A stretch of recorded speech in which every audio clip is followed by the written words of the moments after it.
రాయవరం చిన్న గ్రామం. దాని ఆనుకుని ప్రవహిస్తున్న నదికి పుష్కరాలు వచ్చాయి.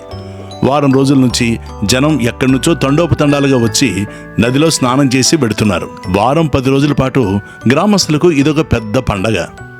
ఆ సమయంలోనే గ్రామంలోని చిన్న రైతు దశరథ రామయ్య కూతురు సుమతి పుట్టినరోజు వచ్చింది. అతని భార్య భర్తను వేగిరపడుతూ, ఏమండి, చీకటి పడకుండా వచ్చేయండి. దర్జీ ఈసరికి అమ్మాయి పట్టుపరికిని కుట్టే ఉంటాడు. అమ్మాయిని గుడికి తీసుకెళ్ళాలి. అసలే ఊరి నిండా జనం అని హెచ్చరించింది. అయితే దశరథ రామయ్య దర్జీ దగ్గరికి వెళ్లేసరికి ఇంకా పరికిణి కొట్టడం పూర్తి కాలేదు. దర్జీ అతన్ని కాసేపు కూర్చోబెట్టి పని పూర్తి చేశాడు. అతడు పరికిణి తీసుకుని బయలుదేరేసరికి చీకటి పడుతోంది. దశరథ రామయ్య ఇంటికి సమీపిస్తుండగా ఒక 25 ఏళ్ల కుర్రాడు పెరటి ద్వారం నుంచి కంగారుగా బయటకు వస్తున్నాడు.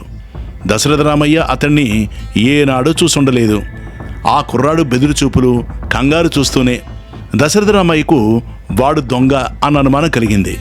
అతడు పరుగును పోయి వాడు మెడపుచ్చుకొని, నువ్వెవరు, ఇంట్లోంచి ఏం దొంగిలించావు అన్నాడు కంగారుగా.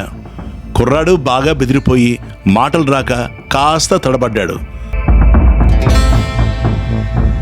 దశరథ రామయ్య వెంటనే వాడి వీపు మీద చేత్తో గట్టిగా చరిచి, దొంగ వెధవా, నిజం చెప్పు, దొంగిలించిన వస్తువు ఎక్కడా అంటూ పెద్దగా అరిచాడు. అది విని అతడి భార్య, కూతురే కాక పక్కిళ్ళ వాళ్ళు కూడా అక్కడికి వచ్చారు. ఈ వయసులో కష్టపడి పని చేసుకోక దొంగతనాలకు దిగాడన్నమాట. 4 తన్ని బుద్ధి చెప్పండి అన్నాడు ఒకడు అక్కడ చేరిన గుంపులో నుంచి. ముందు ఏం కాల్ చేశాడో చూడండి అన్నాడు మరొకడు. దశరథ రామయ్య వాడు దుస్తులు తడిమి చూశాడు. జేబులో కొంత చిల్లర డబ్బు తప్ప మరేమీ లేదు. ఆ కుర్రాడు చేతులు జోడించి, నేను దొంగని కాదు, నన్ను వదిలిపెట్టండి. ఈ మధ్య ఎవరో పిల్లల్ని ఎత్తుకుపోతున్నారట. పుష్కరాలు కనుక తేలిగ్గా పిల్లల్ని ఎత్తుకెళ్ళొచ్చని వచ్చుంటాడు అన్నది గుంపులోంచి ఒక ఆవిడ. గుంపులోంచి 2 ముందుకు తోసుకొచ్చి కుర్రవాణ్ణి కొట్టబోయేంతలో వాడు, అయ్యా అయ్యా ఆగండి, ఇంట్లో దేవుడి మందిరం పక్కన ఉన్న ఎర్ర సంచి ముందు తీసుకురండి అన్నాడు కంగారు పడుతూ. సుమతి గబగబా ఇంట్లోకి పరిగెత్తి ఎర్ర సంచి తీసుకొచ్చింది. దాని నిండా గలగల్లాడుతూ వెండి నాణేలున్నాయి.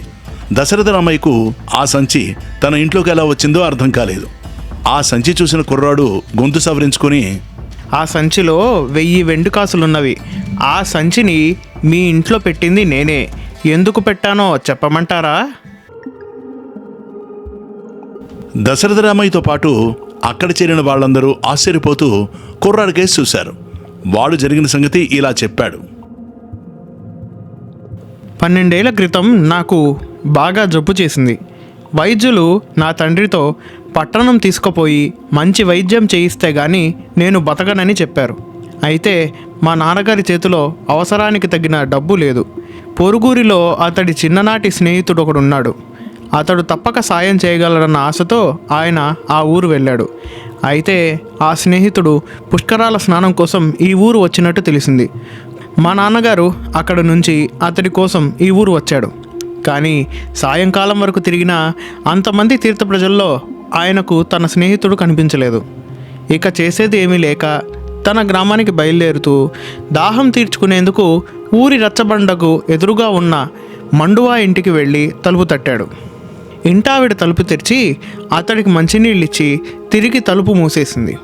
మా నాన్నగారు తిరిగి వీధిలోకి రాబోయే సమయంలో గడప దగ్గర విలువైన రాయి తాపడం చేసిన ఉంగరం ఒకటి తళుక్కుమంటూ మా నాన్నగారి కంటపడింది.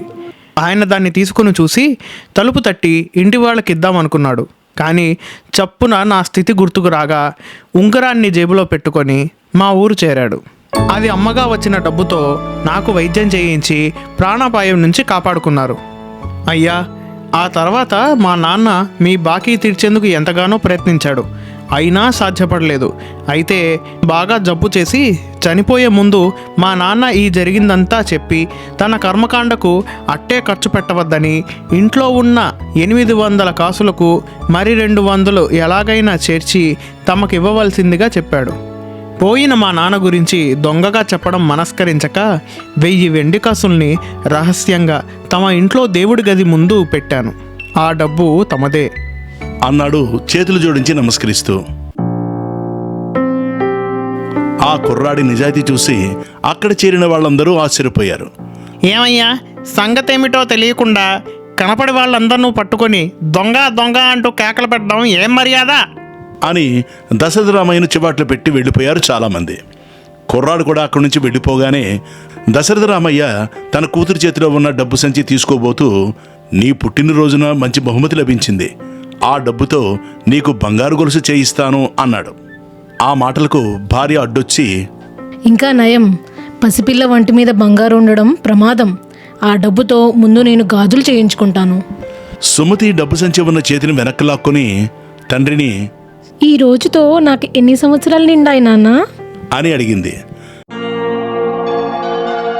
నాకు ఆ మాత్రం గుర్తులేదనుకోకు తల్లి, ఈ రోజుతో నీకు 9 నుండి 10 వస్తాయి అన్నాడు దశరథ రామయ్య. ఆ అబ్బాయి తీర్చిన బాకీ 12 ఏళ్ల కిందటిదన్నమాట. మనం ఈ ఇల్లు కొన్న తర్వాత ఏడాదికి నేను పుట్టాను. అంటే ఆ ఉంగరం మనకి ఈ ఇల్లు అమ్మిన రామయ్య తాతదన్నమాట. పిల్లలు సరిగా చూడక ఆరోగ్యం కూడా చెడి తాత చాలా కష్టాల్లో ఉన్నాడు. ఈ డబ్బు తాతకు బాగా ఉపయోగపడుతుంది. ఇది తాతకు వెళ్ళి ఇచ్చేస్తాను అంటూ సుమతి బయలుదేరబోయింది. దశరథ రామయ్య అతడి భార్య తమ కూతురి దయాగుణానికి అబ్బురపడ్డారు.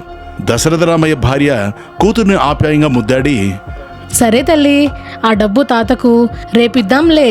ఇప్పుడు పద, మనం గుడికెళ్ళాలి. ఈరోజు గుడికి వెళ్ళకపోయినా పర్వాలేదు.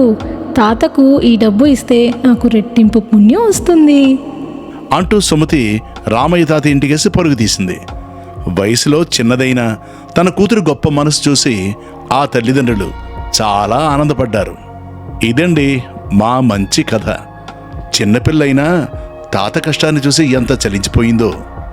ఈ వీడియో మీకు నచ్చినట్లయితే లైక్ చేయండి, షేర్ చేయండి, సబ్స్క్రైబ్ చేయండి, ఇంకా హైప్ చేయండి. Thank you for watching. ఇలాంటి మంచి మంచి కథలు వినాలనుకుంటే మీకు నచ్చిన ఏ కథ అయినా మాకు మెసేజ్ రూపంలో చెప్పండి. ఆ కథ చేయడానికి మేము ఎంతో ప్రయత్నిస్తాం. తప్పకుండా మీ అభిప్రాయాలు తీసుకుంటాం.